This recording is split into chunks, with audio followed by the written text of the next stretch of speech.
Hello, আমি আনিস। আমি Stamford university of বাংলাদেশের কম্পিউটার সায়েন্স অ্যান্ড ইঞ্জিনিয়ারিংয়ের একজন ছাত্র। সিসিএনের প্রথম ভিডিও টিউটোরিয়ালে আপনাদের স্বাগতম। চলুন প্রথমে সিসিএনের সম্পর্কে কিছু ধারণা নেওয়া যাক। সিসিএনে সিসিএনের ইলাবোরেশন হলো Cisco certified network associate. Cisco হলো একটি লিডিং ম্যানুফ্যাকচারার যারা নেটওয়ার্কিং ডিভাইসেস প্রোভাইড করে থাকে। সিসিএনএ মূলত একটি entry level certificate. Cisco manufacturer সাধারণত 3 লেভেলের সার্টিফিকেশনস দিয়ে থাকে। সেগুলো হলো associate level, professional level, expert level. CCNA মূলত ফার্স্ট লেভেল অথবা এন্ট্রি লেভেল। তো চলুন প্রথমে নেটওয়ার্কিং বা নেটওয়ার্ক সম্পর্কে কিছু ধারণা নেওয়া যাক। নেটওয়ার্ক বলতে মূলত আমরা কি বুঝি? নেটওয়ার্ক বলতে মূলত কিছু ডিভাইস অথবা কম্পিউটার একটি নেটওয়ার্কের মাধ্যমে বা বলতে পারেন যে সুইচ বা রাউটারের মাধ্যমে কানেক্টেড থাকে, যেখানে তারা একে অন্যের সাথে ডাটা অথবা ইনফরমেশন এক্সচেঞ্জ করতে পারে। তো ধরুন এটা একটি সুইচ। আমরা সুইচ, রাউটার এগুলো সম্পর্কে বিস্তারিত অনেক জানবো আমাদের সামনের ভিডিওগুলোতে। এবং মনে করি এই সুইচের মাধ্যমে আমরা কিছু কম্পিউটার কানেক্ট করেছি, যেমন PC1, PC2, PC3। এভাবে একটি সুইচের মাধ্যমে আমরা অনেক কম্পিউটার কানেক্ট করতে পারি এবং অনেকগুলো সুইচের কম্বিনেশন করে আমরা হাজার হাজার কম্পিউটার কানেক্ট করতে পারি। তো প্রথমেই আমাদের যেই ডিভাইসটি সামনে আসে সেটি হলো সুইচ। তো সুইচ হলো নেটওয়ার্কিংয়ের ইম্পর্টেন্ট একটি ডিভাইস। আমরা মূলত সিসিএনএ তে সুইচ সম্পর্কে অনেক সুইচিং এবং সুইচ সম্পর্কে আলোচনা করব। তো প্রথমে আমরা দেখলাম যে সুইচ এটি মূলত নেটওয়ার্কিংয়ের একটি ইম্পর্টেন্ট ডিভাইস। তো এইভাবে সুইচের মাধ্যমে আমরা অনেক কম্পিউটার কানেক্ট করতে পারি এবং এটি মূলত এটাকে আমরা একটি ল্যান হিসাবে গণ্য করতে পারি, মানে এটি একটি নেটওয়ার্ক। এরপরে যেই ডিভাইসটি নেটওয়ার্কিংয়ের জন্য খুব ইম্পর্টেন্ট এবং সিসিএনএ তে যে ডিভাইসটি সম্পর্কে আমরা আর অনেক আলোচনা করব সেটি হলো রাউটার।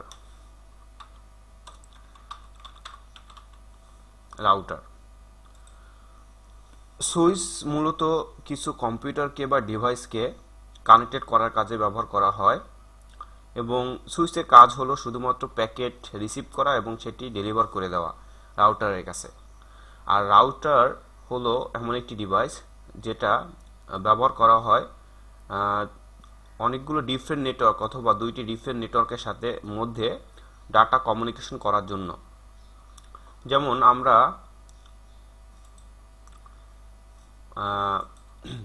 উদাহরণস্বরূপ বলতে পারি যে আমাদের এই ল্যান কানেকশনটি একটি রাউটারের সাথে সংযুক্ত আছে। এটি হলো একটি রাউটার।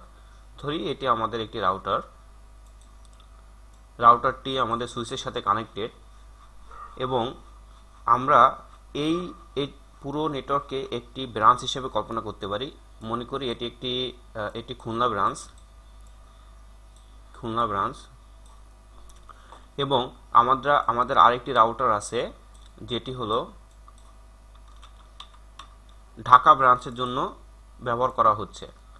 এটি ধরতে পারি যে আমরা ঢাকা ব্রাঞ্চ, অথবা আপনি এটি কল্পনা করতে পারেন অন্য একটি ব্রাঞ্চ, যেমন এটাকে বাংলাদেশ হিসেবে কল্পনা করতে পারেন এবং এটাকে ইন্ডিয়া অথবা আমেরিকা হিসেবে কল্পনা করতে পারেন।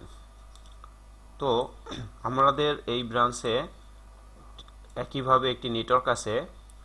ধরি এটা আমাদের একটি সুইচ, এখানে আমাদের কিছু কম্পিউটার আছে এবং রাউটার থেকে আমাদের সুইচের মধ্যে একটি কানেকশন আছে। তাহলে এটি হলো আমাদের ধরলাম Dhaka branch.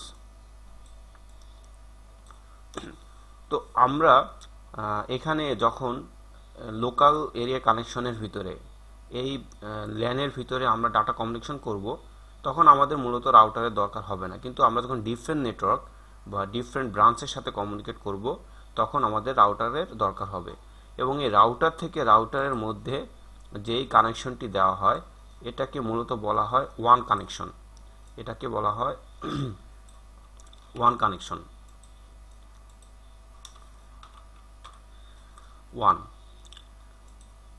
One wide area network.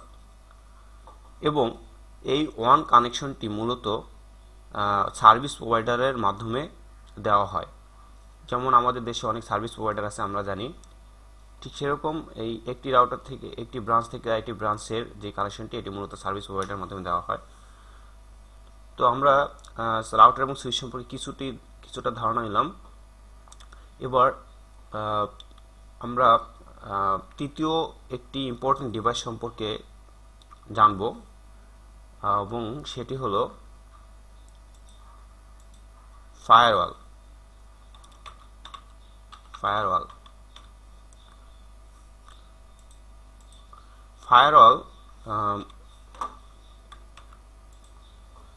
Firewall কি কাজে ব্যবহার হয়? আমরা জানি যে প্রত্যেকটি অর্গানাইজেশনে সাধারণত ইন্টারনেট কানেকশন থাকে। ইন্টারনেট হলো একটি পাবলিক নেটওয়ার্ক। আমরা এখানে উদাহরণস্বরূপ দেখতে পারি, মনে করি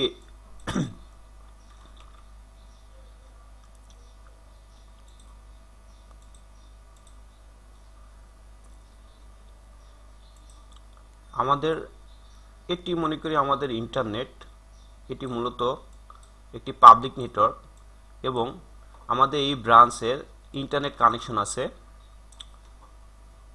তাহলে এই ব্রাঞ্চ ইন্টারনেট কানেকশন আছে এবং প্রত্যেকটি ইউজার ইন্টারনেট ব্যবহার করতে সক্ষম। একইভাবে এই ইউজাররাও ইন্টারনেট ব্যবহার করতে সক্ষম। তো ইন্টারনেট যেহেতু একটি পাবলিক নেটওয়ার্ক, এইখানে সবাই কানেক্টেড, এবং যেহেতু পাবলিক নেটওয়ার্ক, ইন্টারনেট এখান থেকে যে কোনো একটি ইউজার যদি চায়, তাহলে সে আমার নেটওয়ার্কে এন্টার করতে পারে এবং আমার নেটওয়ার্কের যে ইনফরমেশন বা ডাটা, সেগুলো অ্যাক্সেস করতে পারে। যেহেতু ইন্টারনেট এটি পাবলিক এবং আমাদের নেটওয়ার্কগুলো ইন্টারনেটের সাথে কানেক্টেড, সেহেতু যে কোনো ইউজার চাইলে আমাদের নেটওয়ার্কে এন্টার করে আমাদের ফাইলস বা অন্যান্য ইনফরমেশন অ্যাক্সেস করতে পারে এবং ভাইরাস বলতে পারেন অথবা বিভিন্ন ফাইল সেন্ড করে আমাদের নেটওয়ার্কের এফেক্ট করতে পারে।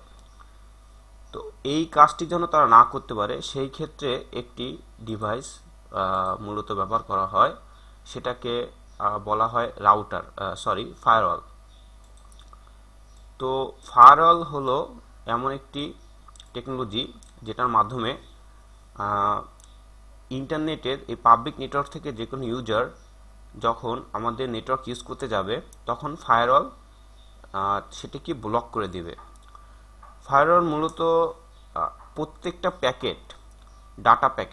ডাটা প্যাকেট যখন ইন্টারনেটে আসে এবং ইন্টারনেট থেকে বা অন্যান্য আউটসাইড ইউজাররা যখন ডাটা প্যাকেট সেন্ড করে, তখন ফায়ারওয়াল সেই ডাটা প্যাকেটগুলোকে ফিল্টার করে, এবং ফিল্টার করে যদি এটা অথরাইজড ইউজার থেকে হয়, তাহলে সেটি ফরওয়ার্ড করে, এবং অথরাইজড ইউজার থেকে যদি ডাটা প্যাকেটগুলো না আসে, তাহলে সেই ডাটা প্যাকেটগুলো ড্রপ করে দেয়।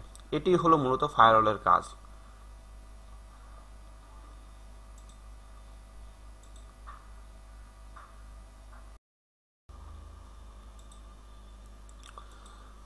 তাহলে আমরা দেখলাম যে মূলত ফায়ারওয়াল কি। ফায়ারওয়াল হলো একটি সিকিউরিটি গার্ডের মতো।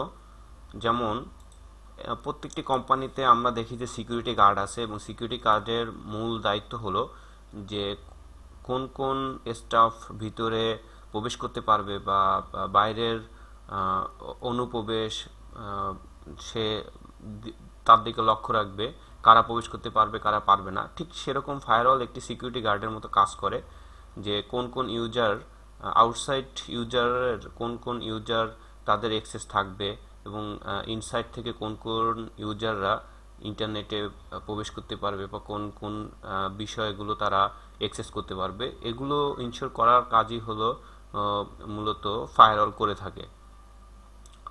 তো ফায়ারওয়ালের এছাড়া আরও কিছু কাজ আছে, যেমন ফায়ারওয়াল মূলত ইউআরএল ফিল্টারিং করে থাকে বা ইউজার্সদের পারমিশনের ব্যাপারটা সে ফায়ারওয়াল চেক করে থাকে। এছাড়াও ফায়ারওয়ালের আরও অনেক কাজ আছে। ফায়ারওয়াল মূলত আরও অনেক বিষয় লক্ষ্য রাখে, ভাইরাস এবং অন্যান্য বিষয়গুলো ফায়ারওয়াল চেক করে থাকে। তো তাহলে আমরা দেখলাম যে আমাদের এইখানে নেটওয়ার্কিংয়ের ক্ষেত্রে তিনটি মেজর ডিভাইসেস আছে, যে তিনটি ডিভাইসেসগুলো হলো সুইচ, রাউটার এবং ফায়ারওয়াল। কিন্তু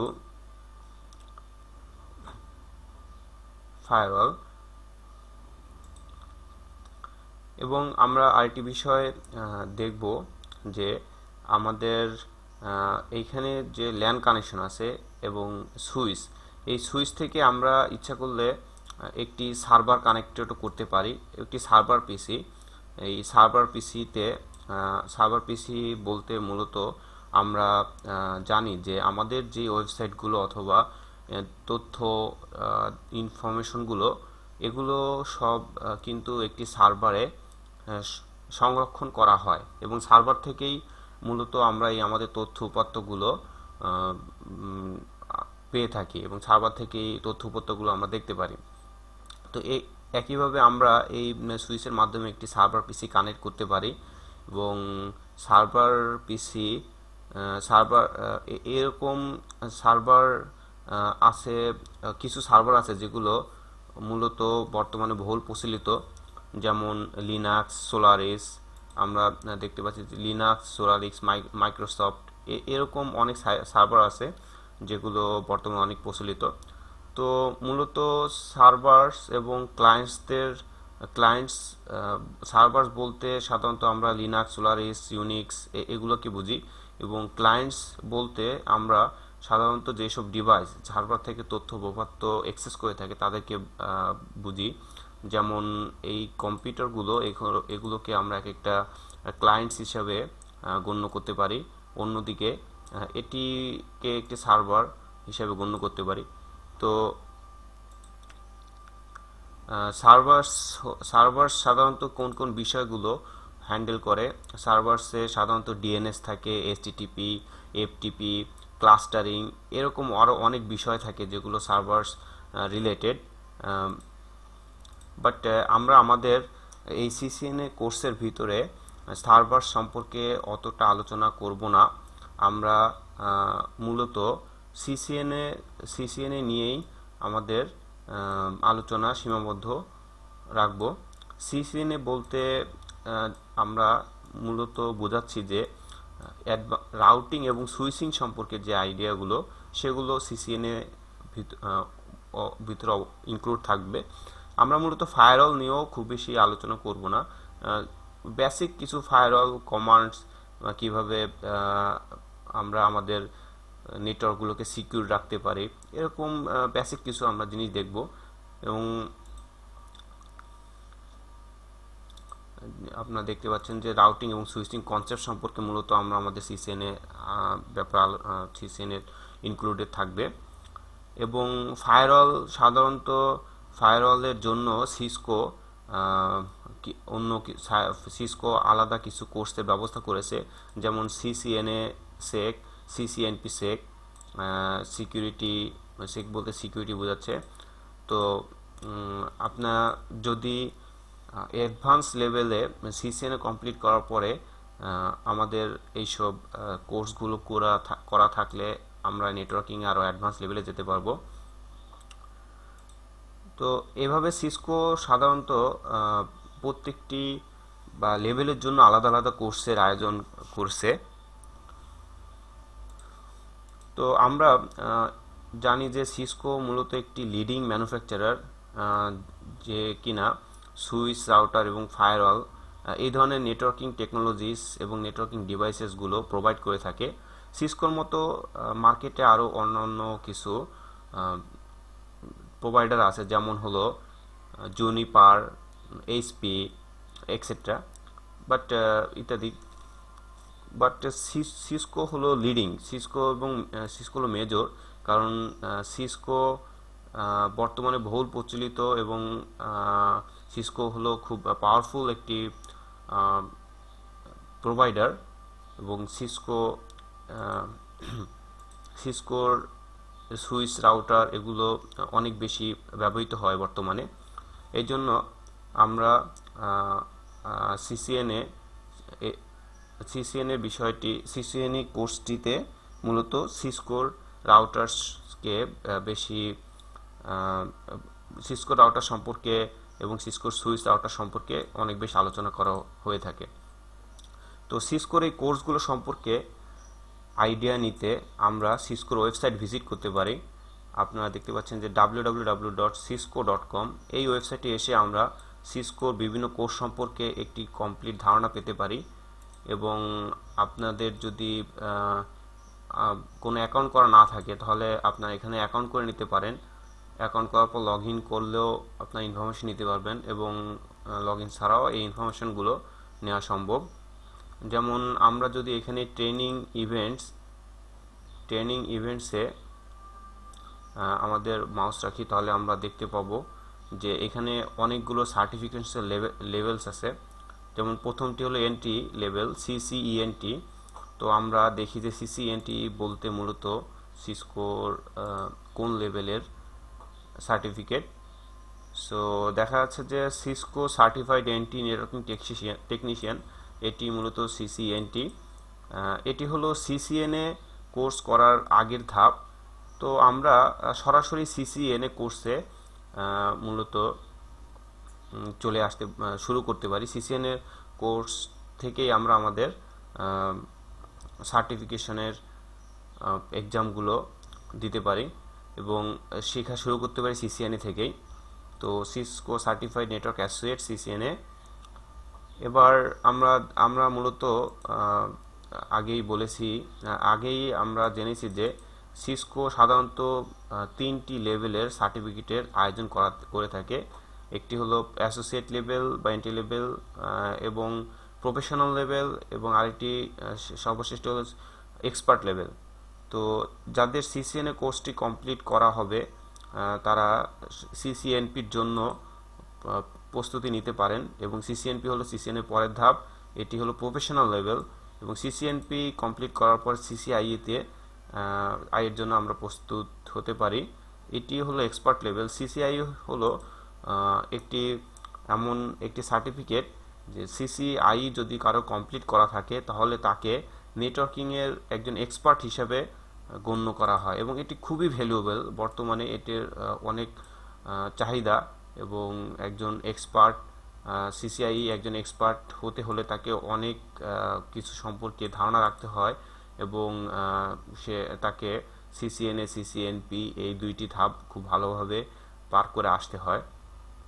তো আপনারা চাইলে সিসকোর ওয়েবসাইটটি ভিজিট করে এখানে প্রত্যেকটি লেভেল সম্পর্কে বিস্তারিত ধারণা নিতে পারেন, যে কখন সাধারণত পরীক্ষাগুলো হয়, তাদের কোশ্চেনগুলো কেমন হয়, এবং কোন কোন কোর্স কি মূলত অন্তর্ভুক্ত করে ইত্যাদি সম্পর্কে আপনারা ধারণা নিতে পারেন।